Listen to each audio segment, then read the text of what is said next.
I very much underestimated what had gone on here Hmm.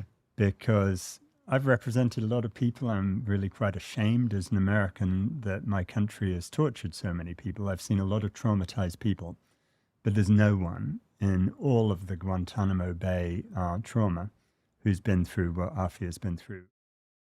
Although to many Americans the war on terror is now a distant memory, its horrible residue remains. The incarceration of Afia Siddiqui, a brilliant academic and mother of three, has become a symbol of its excesses, of which there are many. She languishes in prison, serving an 86-year sentence for an offense that barely looks credible: the attempted murder of 2 US officials in Afghanistan in 2008. Her whereabouts before that date remain murky, and so does the welfare of her youngest son Suleiman, who has not been seen since her detention in 2003.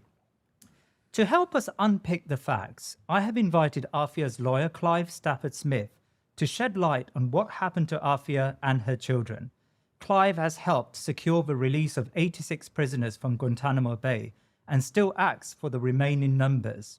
Since the early days of the war on terror, he has worked tirelessly to force the Americans and other Western powers to adhere to the rule of law. He has sought to uncover the secret prisons and ghost prisoners that stained the reputation of powerful states, who presented their wars in benevolent terms. Clive Stafford Smith, welcome to The Thinking Muslim. It's great to have you with us. Jalal, thank you. It's a great pleasure to be here. Well, thank you for coming along today. And really, Afia, the subject of Afia is in particular, I think, a subject that resonates with large numbers of Muslims. And many of my viewers are from Pakistan, in particular in Pakistan, as you know, the subject of Afia remains, I think, a real sore, a real problem for... Do you know what's extraordinary about it, really, is if you want to see a dissonance, and let me set you straight, it's not Please. the war on terror, Ah. it's what the comedian Borat called the war of terror. Oh. And I'm afraid that's what it's been, and I speak as an American when I say that. But of all the different things in the war of terror, Yes. the Afia Siddiqui's case, I think, is the one that most illustrates the total dissonance between the West and, many Muslim people. Because you're in Pakistan, there is no one more famous. I posit that Imran Khan is hardly more famous than Afia Siddiqui in Pakistan.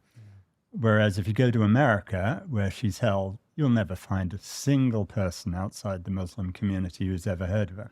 And so it's just one of these things that is, as you said, there's a good word, a sore, but it's a sore that the doctor who could lance it, the Americans, hasn't even noticed. So let's go back to the very beginning. Give me some background on Afia. Many of my viewers would not necessarily have followed the Afia case, especially the younger ones. Tell me about Dr. Afia and her abduction, or prior to her abduction in 2003. Well, of course, one of the things that happens in all the prisoners that I've represented over the years is they begin to get only known as a terrorist suspect. And all this stuff is said about them. Much of that which said about Afia is demonstrable nonsense. But that's all anyone ever talks about. And what they tend to forget is the human being underneath. And Afia, along with her whole family, I mean, they're a most remarkable group of people. Afia was the youngest, so I totally empathize. I've got an older sister and an older brother, so I'm on Afia's side. Yes. But she was the third very brilliant child in the family. First, there's her older brother, who's a great architect, who's designed lots and lots of buildings, including most of the mosques in Houston and Texas. Then there's her sister, who I've worked with a lot now, Fauzia, Yes. who's a totally brilliant woman. I mean, she went to Harvard, she got a medical degree. She was then the head of neurology at Johns Hopkins University. Very, very brilliant woman. And I'll say this, I'll say it several times probably if you let me. If I'm ever in trouble, I want Fauzia as my sister. I mean, she's not just Formidable. brilliant, she's Yeah. totally formidable. Right. And then you have Afia, who is the youngest. And Afia also went to MIT, worked closely with Noam Chomsky, was involved very deeply in education, and that was her big thing. And again, she was another brilliant person who, got a doctorate and all the rest of it, and had a gilded career ahead of her. She had a very troubled first marriage. Okay. I'm perfectly willing to detail. Probably we won't go into all the details, but her husband was abusive, and so just before all of these things happened, she was divorcing him. They had 3 kids. The oldest was Ahmed, age 5. The middle kid was Mariam, then age 3, and then Suleiman, the little baby. Yeah. And Afia was looking to both work in Pakistan on education, but also she was thinking, because she was now going to have to look after her whole family by herself, because I'm afraid her husband was pretty ne'er-do-well, that she would then go perhaps back to America and get a job there that was well paid so she could bring up all these 3 kids. Right. And, as 2003 rolled around, that's where she was. Her dad had just died, somewhat attributed to her husband. And so, they went through the period of grief after that. And then here we are in 2003. So in 2003, Afia suggests she was picked up in Islamabad and taken to an undisclosed location. Well, let me tell you the full story. Please. Because this is the key to all of this. Right. And, I confess that when Fawzia bullied me into getting involved in this, as only Fawzia can, I very much underestimated what had gone on here. Because I've represented a lot of people. I'm really quite ashamed as an American that my country has tortured so many people. I've seen a lot of traumatized people, but there's no one in all of the Guantanamo Bay trauma who's been through what Afia's been through. And anyone who has children knows this, or even anyone who has parents, because Afia was taking a taxi to the Karachi airport in 2003, and they're going to fly up to Islamabad, Right. where she's going to meet with the education ministry about ideas she had for Pakistan. She's in a deep argument with Ahmed, her son, because at age 5, he was a big fan of Thomas the Tank Engine, and he didn't want to go by plane. He wanted to go by train. And that was the subject of the debate. She feels a little guilty that she took a bit of a shortcut in the taxi to the airport. That was the more dangerous route, but goodness knows, she couldn't have escaped what happened.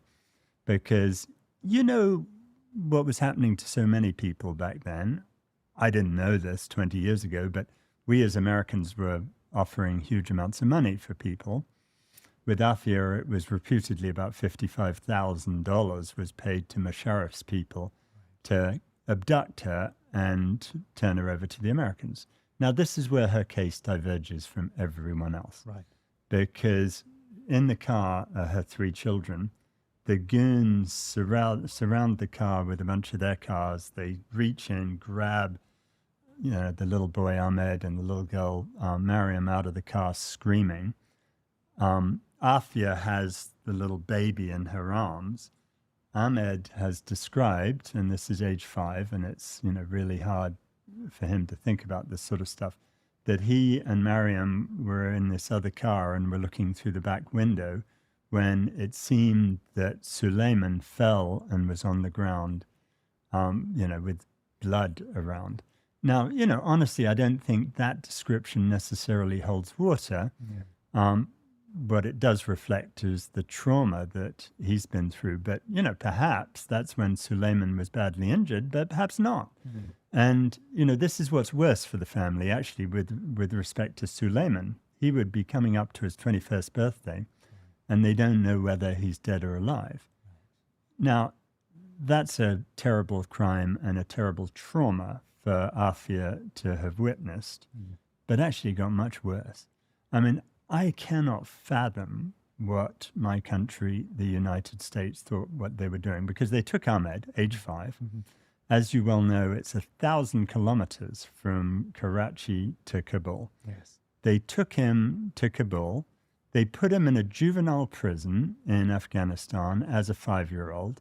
They told him his name was no longer Ahmed Siddiqui, it was Ali. And if he ever said it was Siddiqui, they'd kill him. And they left him in this awful prison for 5 years. And he would have been there basically forever, but for Fawzia. Then with Mariam, they take her, little girl, age 3, instead of doing what, if you're going to go around kidnapping people, which is not top of my list of things one should do on a Monday morning, then you give the kids back to their family. You don't do what they did. But instead, they took Mariam again all the way to Afghanistan. They forcibly adopt her into a family of Americans, a guy called Josh and a woman called Natalie, who I really want to talk to. You haven't met them yet. No, I haven't yet. No, goodness knows it's all secret, but I'm hoping that they'll come forward at some point and we'll be able to talk to them. Yeah. Because what are we doing this to this little girl? She spends the next 5 years in, living with strangers and would still be there, but for Fawzia again. And, then we take Afia, and, one of the unique things, but by no means the biggest after all these other stuff, is that she's really the only woman who went through the whole rendition to torture program. Right. She's taken to Bagram Air Force Base outside Kabul, where she's tortured for 5 years. I mean, as if that's not unspeakable enough. And I first heard about this from Mozambique, who I represented. I was the first person I represented in Gitmo. Right. And Mozam was there in Bagram, and he heard this woman screaming. As we sit here, Mozam is in Bagram. And I've asked him to take pictures of everything he saw on a videotape to reconstruct what happened to Afia. Yes. Because she's gone through all of this, and oh my goodness, poor woman. And it goes all downhill from there, let's face it. So can you tell me about the role of Pakistan in the rendition of Afia and the transfer to the Americans? So it's not clear if the Americans were actually there for the abduction or not. Right. But this was happening all over. When I first went to Gitmo, I thought I had to represent a bunch of people who really were up to bad stuff. Yeah. And when I got down there in 2004, I had a hard time finding an honest-to-goodness terrorist. Yeah. And it turned out it was all about this money thing. And really? Bounty was bounties. And right. So Afia was on some sort of list? The Americans just would offer bounties, right? Okay. And there wasn't necessarily a list. It was a money that was being offered to turn over people. And, let me give you this example. Let's say it's you, and we're back in 2001, 2002.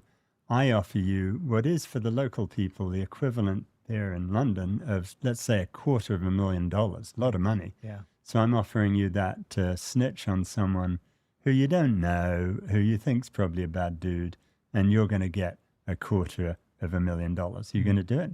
Yeah, very possibly. I can imagine a poor person deciding to make that decision. But there was I say, though, what really happened was sort of interesting, because all of this is not me saying it. Really? Because ultimately, in the end, President Musharraf wrote his book, In the Line of Fire. Okay.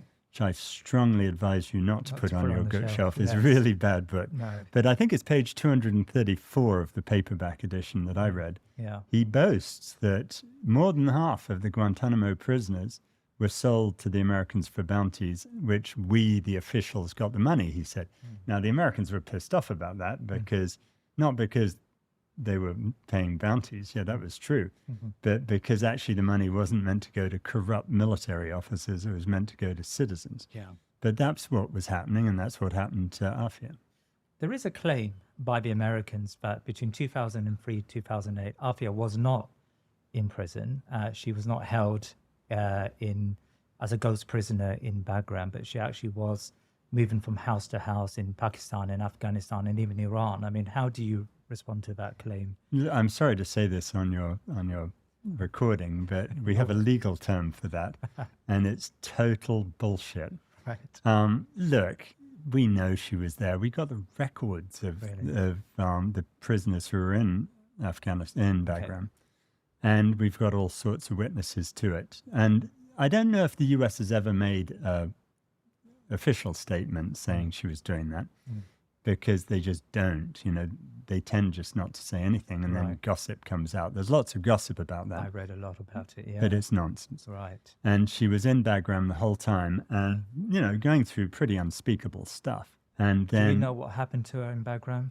well, we know a fair amount of it, and I've talked to her.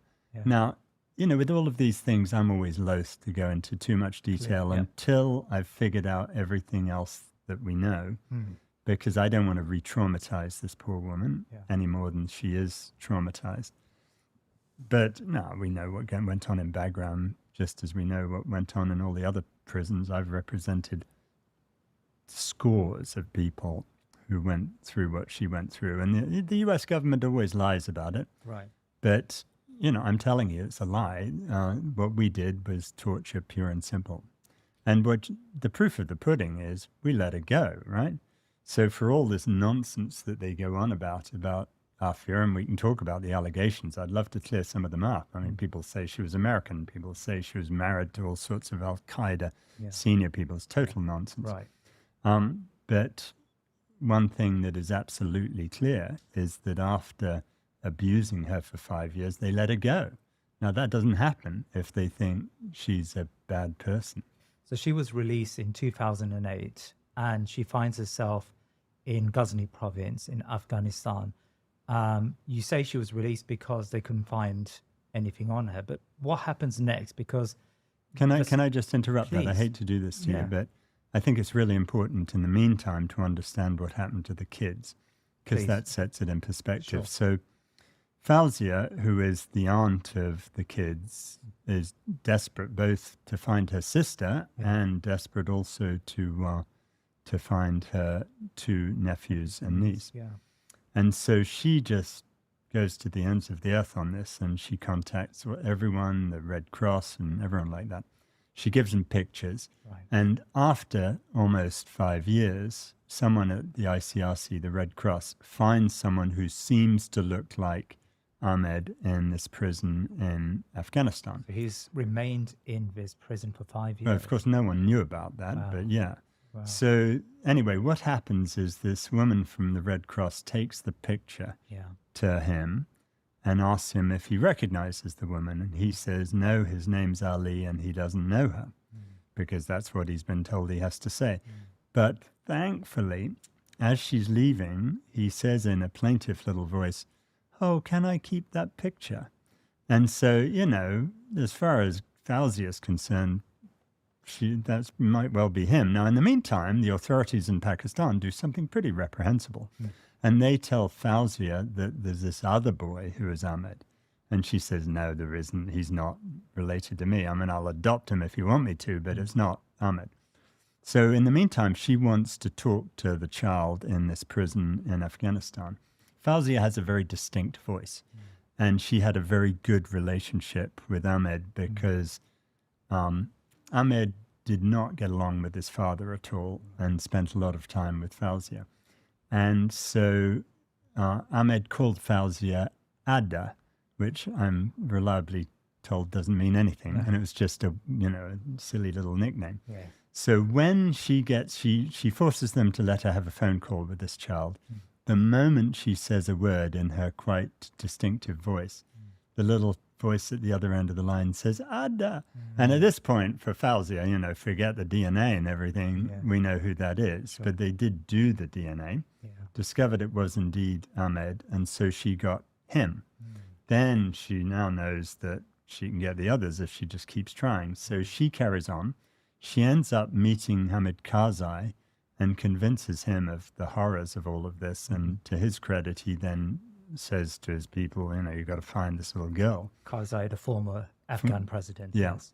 And so then, again, they go through all these shenanigans and they try and get Fauzia, a very educated, sophisticated person, to sign a bunch of documents without looking at them, which she refuses to do. So she thinks she's blown it and she's not going to get the little girl back. But then a couple of weeks later, a little girl's dropped on the streets of Karachi near Fauzia's house with a little tag around her neck. And the local security guard brings the child to their house. And, this is a girl who from the age of 3 to 8 has been with Josh and Natalie and is totally confused and traumatized.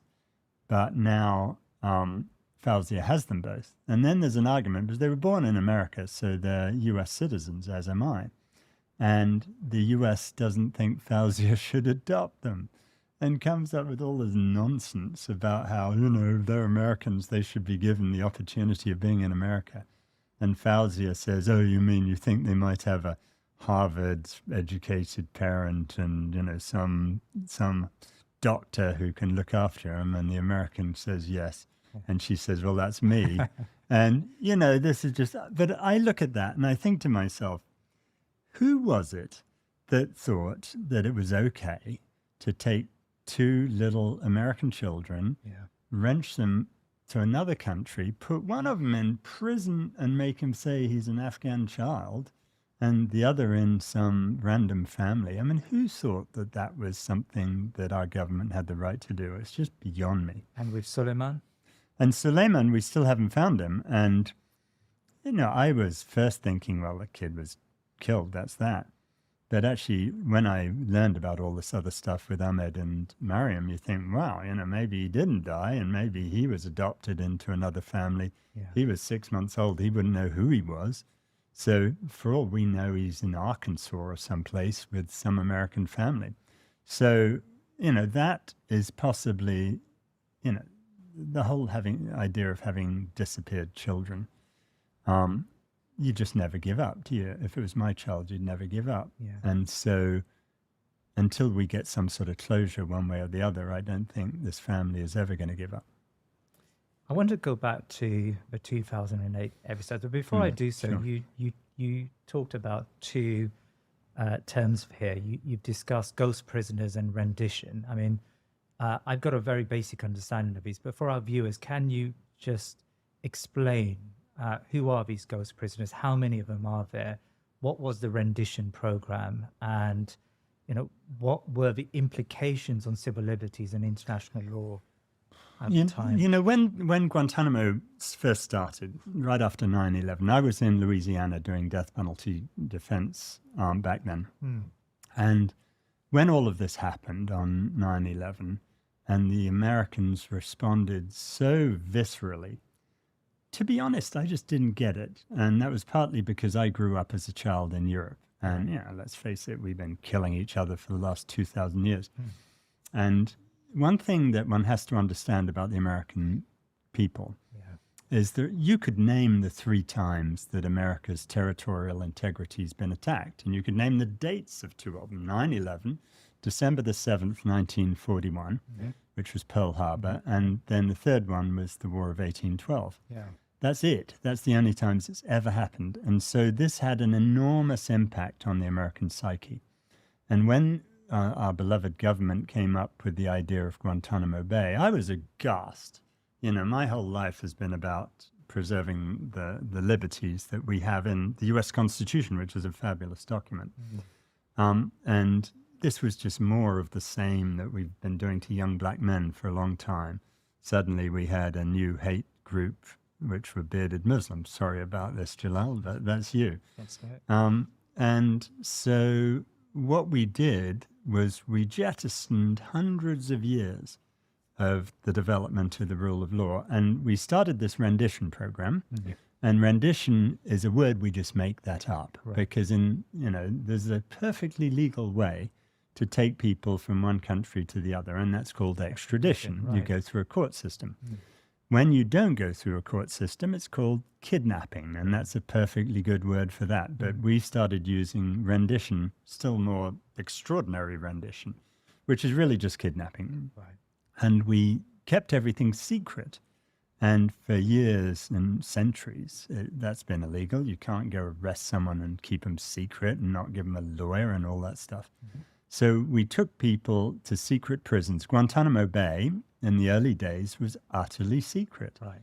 When I first sued it, which was February the 19th, 2002, no one knew who was in there because they wouldn't tell you.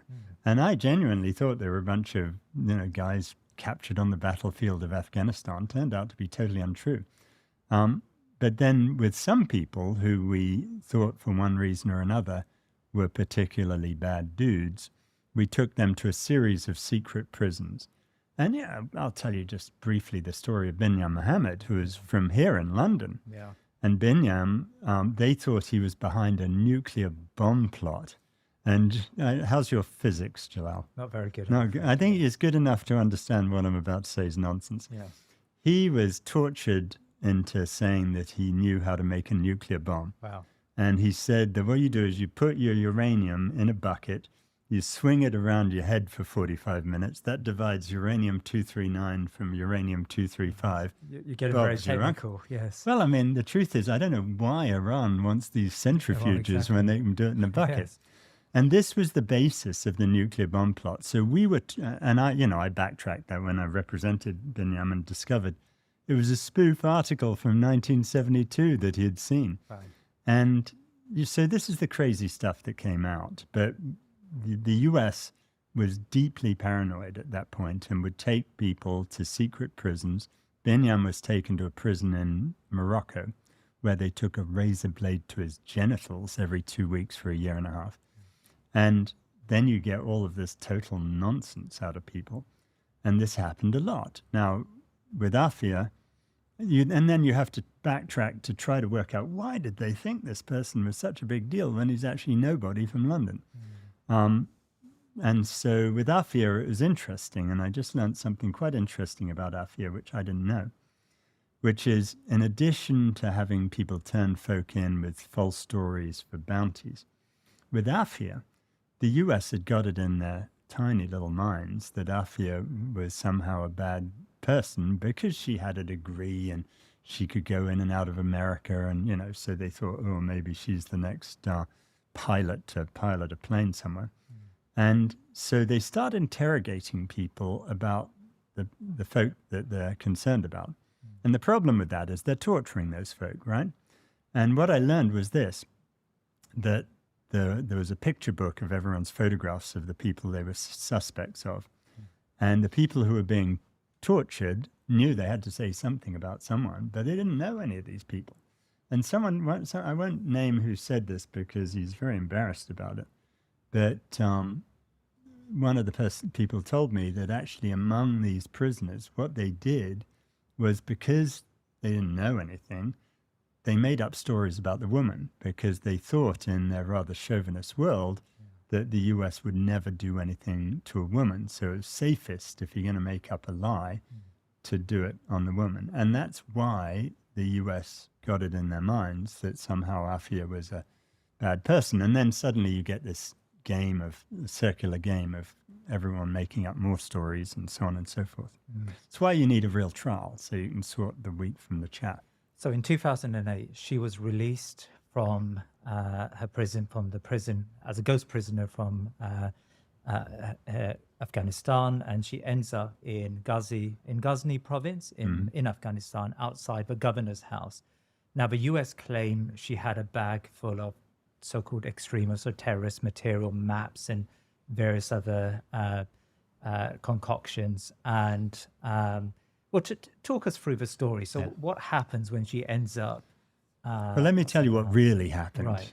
I'm sorry, I do let you get a word in edgeways every now and then, Jalal. that. I'm sorry about that. Yeah, that's the trouble inviting lawyers on your program. They never shut up.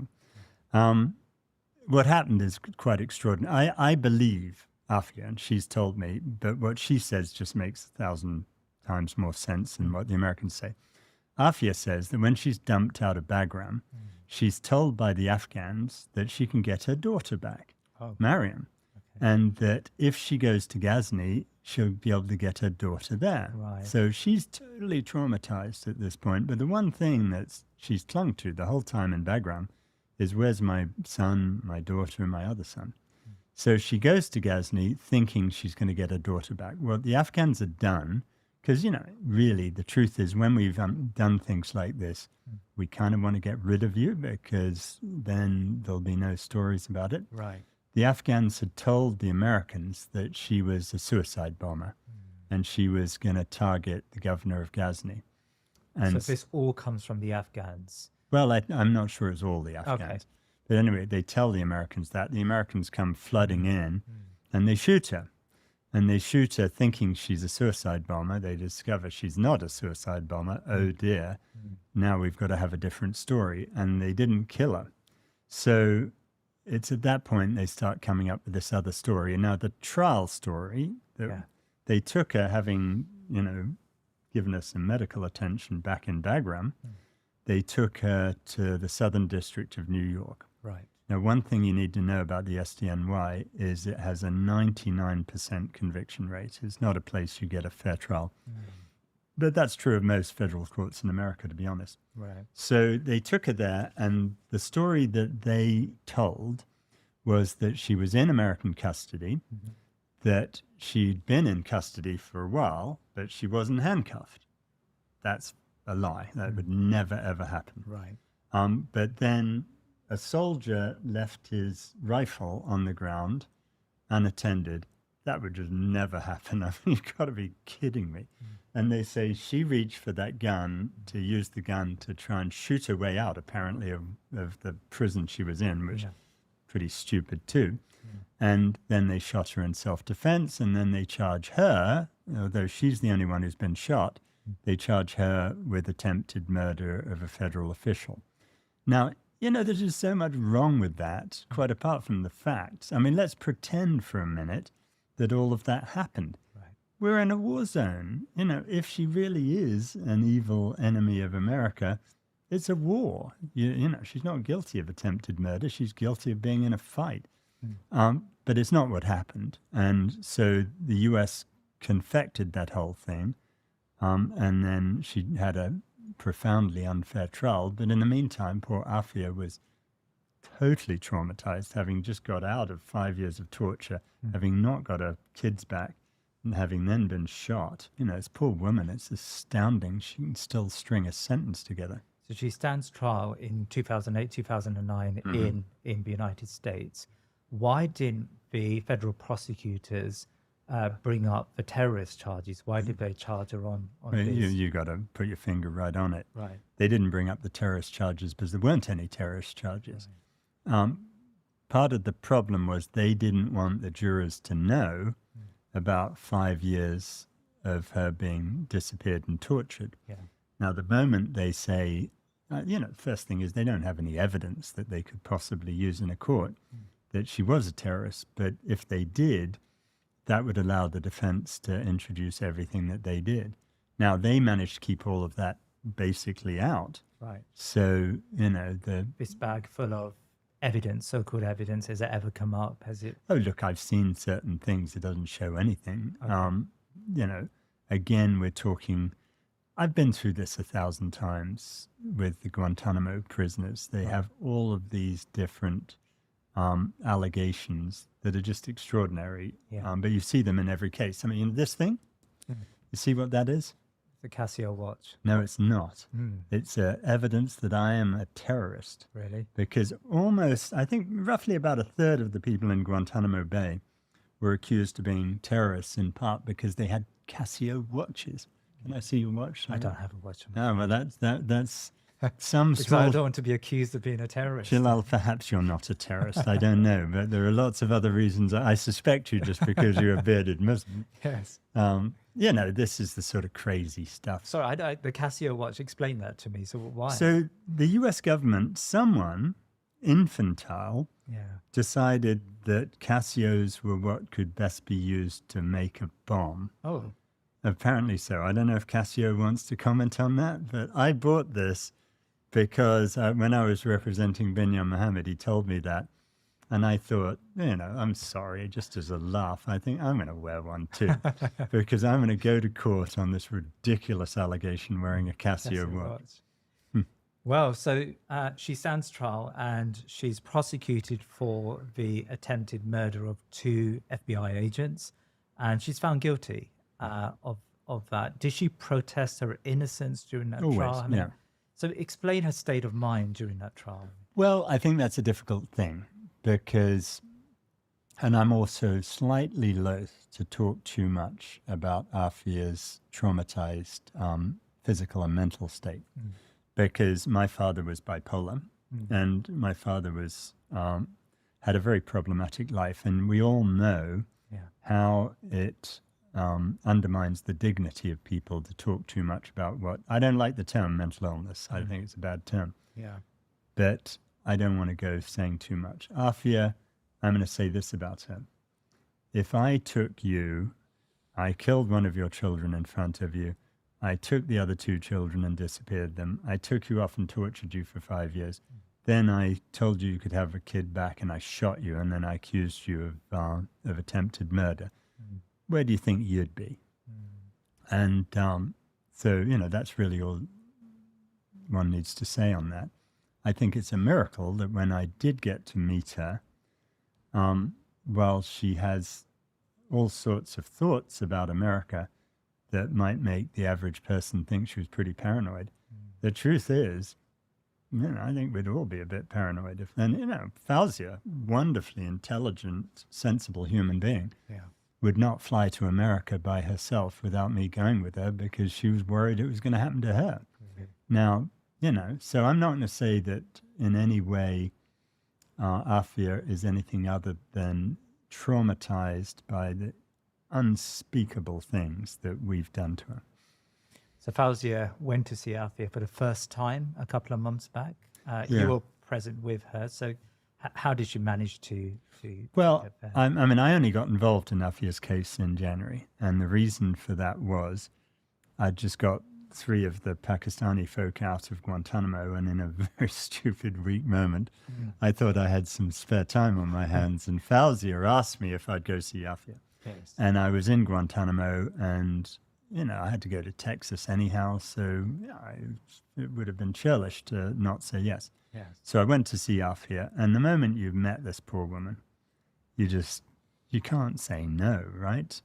So I saw her for one visit in January, and then, at that point, you've got to do something about it. So I thought, having met Afia, that the most important thing was Afia needed to reconnect with her family. Okay.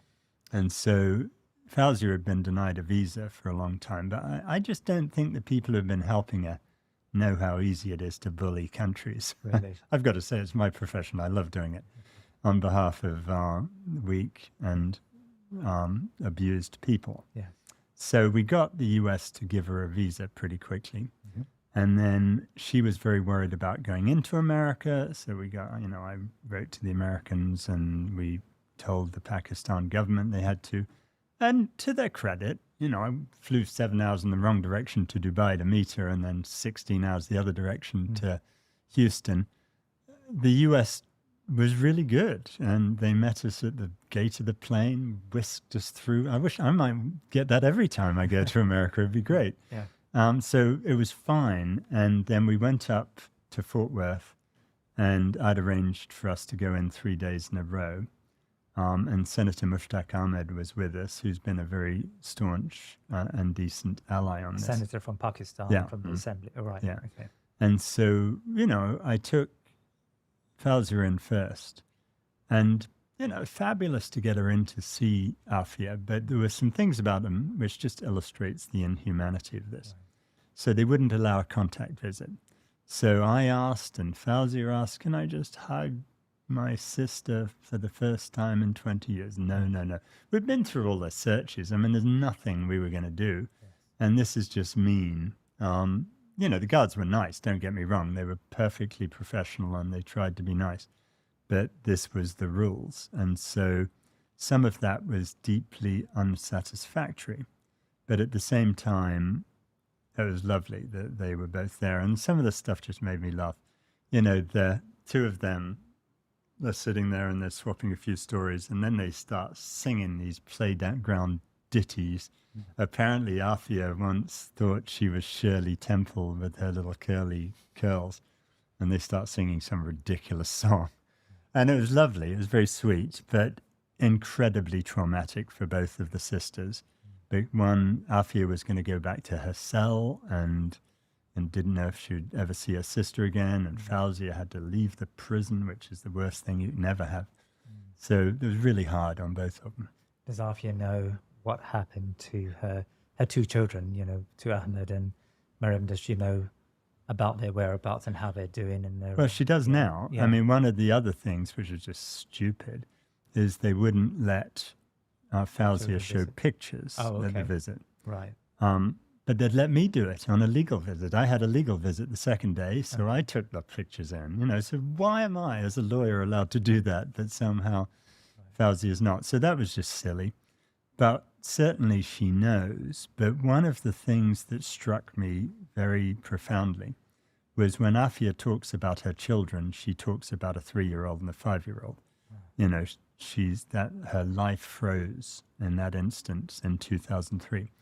And I've met the kids, and they're very impressive. Really. And Fauzia has done a fabulous job, in addition to her own 4 children, raising those 2. And Ahmed just graduated as a doctor, and he's now fully qualified. So every time I go to Pakistan, I get Delhi belly because I'm called Clive, and Clive was a bad guy in India, as you That's know. right. So that's the revenge on me. So I'm glad I've got another doctor to look after me. Yes. And then Mariam is just finished her 3rd year as a medical student. So they've done fabulously well. And Fauzia has really protected them from, the ongoing trauma of the trauma that they went through. Let's talk about Pakistan. Afia has been called the daughter of the nation in the country. Her arrest and conviction caused a series of protests. I think you across mean the country. abduction and Abduction, now, has the Pakistani government genuinely attempted to use all diplomatic measures to repatriate Afia? Well, I think you know and I know that there's more than one Pakistan government. And yeah, look, I love Pakistan. Don't worry, I love India too. I don't want to, rub you the wrong way, Jalal. But I have a very soft spot for Pakistan. Yes. And I think there are some wonderful things about the Pakistan constitution and the courts. They exercise more power than the British courts, certainly. And that's great. But to watch what happens there is very worrying. And to watch the gradual, takeover of democracy by the military and the ISI is just wrong. Those people need to get out of the business of government. Not that they're going to listen to me, but they know that I know that they were the ones behind all of this. Really? And so when we talk about the government, I don't think there's an elected politician in Pakistan who's not on our side, because they know which side their bread's buttered. And everybody in Pakistan, to a person who I've ever talked to, wants Afia brought home. And I think some of them are genuine. I mean, Shahbaz Sharif has met with Fauzia twice in the last couple of months and has been, I think, very sincere in saying that he's trying to help. The question is, why can't they? Now, I'm not going to go into total details on this, but I will give you a sense of what's happening. So we got a really fine judge in Islamabad High Court, Right. who has been doing what judges ought to do, which is to go to bat for weak people who are being trampled on. And I'd asked the judge, who's been very nice to me, to order the government to produce some things. I mean, we know all sorts of things that are in their hands that I need. Right. One of the things I need to get Afia home is proof of everything she's gone through so we can do the compassionate release route. And part of that involves the 5 years she was missing and the torture she went through. It may well be, for example, that Khalid Sheikh Mohammed, who thinks, who according to the US is behind 9/11, it may well be that he avoids the death penalty because he was tortured. And that's a mitigating circumstance that's going to avoid him, the person who we say has murdered more people than anyone else in history, almost. That he shouldn't, get a reduced sentence. So clearly it's relevant to me for Afia to get all the evidence of her torture. You know and I know that the people who did that stuff don't want it to come into the daylight. So I think it's going to be that part of the process here is that we have to take a position that the people who committed these criminal offenses of unspeakable nature get away with it. And, I'm okay with that. Honestly, I don't really believe in persecuting anyone because I think there are people who are afraid that their sins are going to catch up with them if Afia comes home, and so they're resisting her coming home. And I think that's the deep state of Pakistan rather than the superficial state. Right. So, in a long answer to your question, most people are genuine, but they don't think they really have the power to make the people who do have the power do what's right. Now, I think we do have the power. That's my job. My job is to force anyone who's standing in Afia's way to get out of the way. And I want to be reasonable about it. I'm not into slapping people about unless they require it. I'm hoping that we can convince all these people that they should just help us do what's right and be done with it. It's always a thought in my mind. Whenever, Afia, I'd grown up knowing about Afia and her condition, and it's really affected not just myself, but Muslims around the world, I think. And everywhere we go, I was in Turkey and people asking me about Afia, thinking that I'm, originally from Pakistan. It's one of those subjects that's very raw and felt by large numbers of Muslims. But we do feel helpless. We feel that apart from hiring lawyers, I know you're not hired and you do this pro bono, but apart from having... We have to, I'm not hired because as an American, it's my duty to set straight the wrongs that my country's done. And you can't go around telling people they have to pay for that. Right. So apart from having, good people like you to advocate on Afia's behalf, how can ordinary Pakistanis, Muslims around the world help Afia? Jalal, do you consider yourself an ordinary Muslim around the world? Fairly much so, yes. Yeah, well, I've got a podcast, but... You're proving your point. Okay. There is no one out there who doesn't have a talent that can help Afia. You're demonstrating it. I didn't honestly come to this because I just love talking to a microphone. I did it because you're going to reach people who can help Afia. And there's not a person out there who can't help Afia. And so, you take anything. There are people, everyone out there on a most basic and simple level can write to her. Now, they can't write to her at the prison because a useless prison won't let it in, but you can write to me and I'll get it in. All right. Okay. And my email is Clive, CLIVE, at 3, the number 3, dc.org.uk.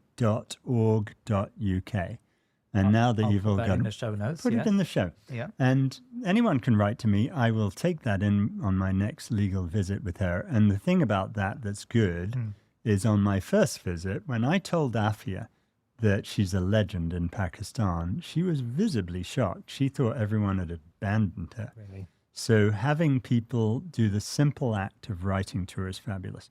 But there are lots of other people, other talents.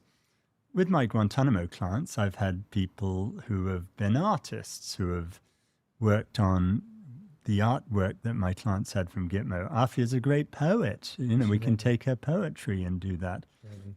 Then, even with Guantanamo, we've got a Guantanamo cookbook coming out. Now, those things reach a lot of people, and you can do those things. You can dedicate it to Afia.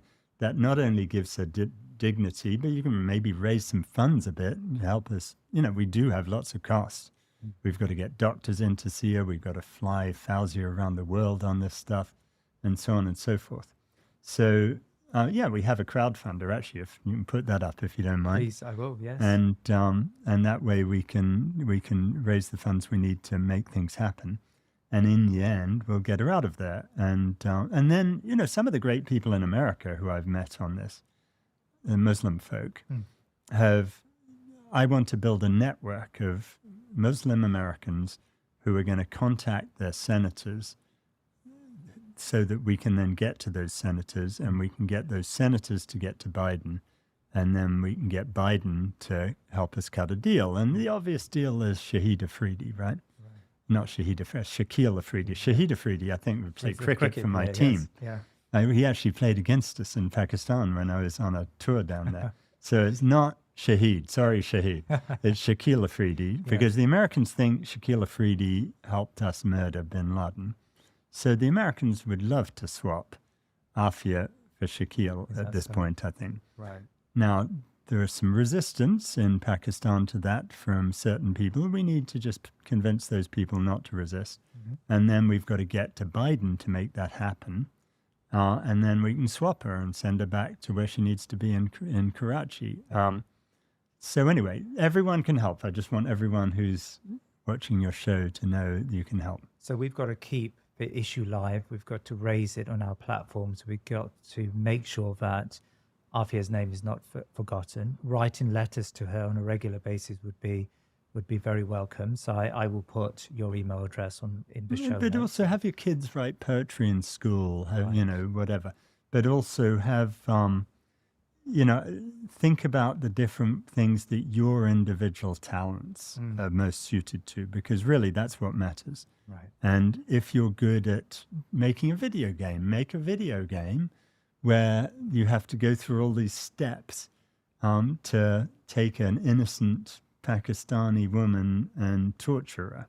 You know, because then people like my son, who would be totally into any video game that involved that, will learn what's really happening or whatever. You know, there's no limit to what you can do.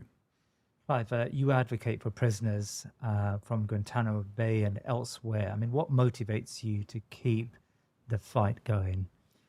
Well, I don't see any other point to life, frankly. And I know my mother, bless her, who died earlier this year, would look at me very negatively if I didn't. She told me, and look, I'm an old OPWM, as I call me, which means old privileged white male. And that gives me a lot of power, as the US Constitution gives me a lot of power. And what's the point of that except to help people who are powerless? And there's nothing better. Look, I love my job. Don't ever think that it's tough on me. I get to get up every morning and I wish there were 48 hours in the day because it's just so interesting and rewarding. And when you get to give someone their life back, nothing better. Are you hopeful that Afia will be released, or at least will be able to spend the rest of her sentence in Pakistan? I'm not hopeful. I'm telling you it's going to happen. Really? And it's just a matter of how many people resist us for how long. But it's going to happen. I'm not saying it's easy. It's not going to be easy because there's a lot of people out there who have a lot of prejudices. Yeah. But yeah, we're gonna make it happen. I wish she was in Guantanamo. It would be much easier if she was in Guantanamo. Really? But at the same time, yeah, we'll get her out. Finally, I remember watching or listening to, I was on my way to work, I think. I was listening to your interview on Desert Island Disc. We spoke about it how previously, embarrassing. back in 2000, early 2000s.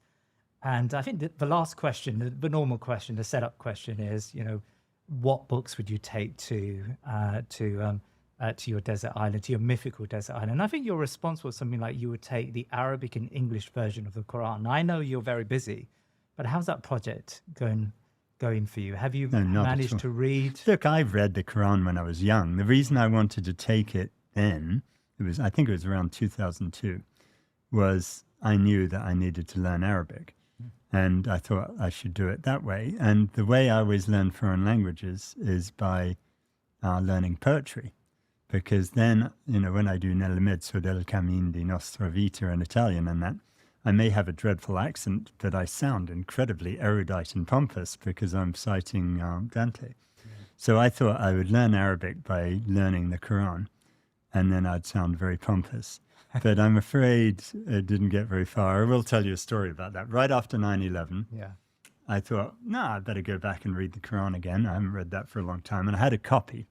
And please don't condemn me for this, but when I was in college, when I read the Quran, I highlighted passages, right? That's fine. Yeah. Well, I think it could be viewed as desecrating the Quran. I didn't mean it that way. Yeah. And so I took my Quran with me on the flight right after 9/11. And I'm just approaching the desk where they search you, and I think, oh my goodness, I've highlighted a few slightly weird sounding passages in the Quran. And when they open that book, they're going to think I'm a true terrorist. And so I was sweating as I came up there.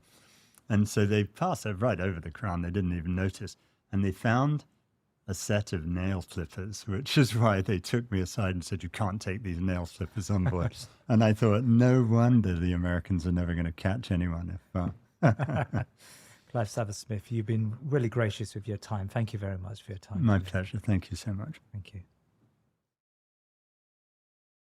Please remember to subscribe to our social media and YouTube channels and head over to our website thinkingmuslim.com to sign up to my weekly newsletter. Jazakallah khair.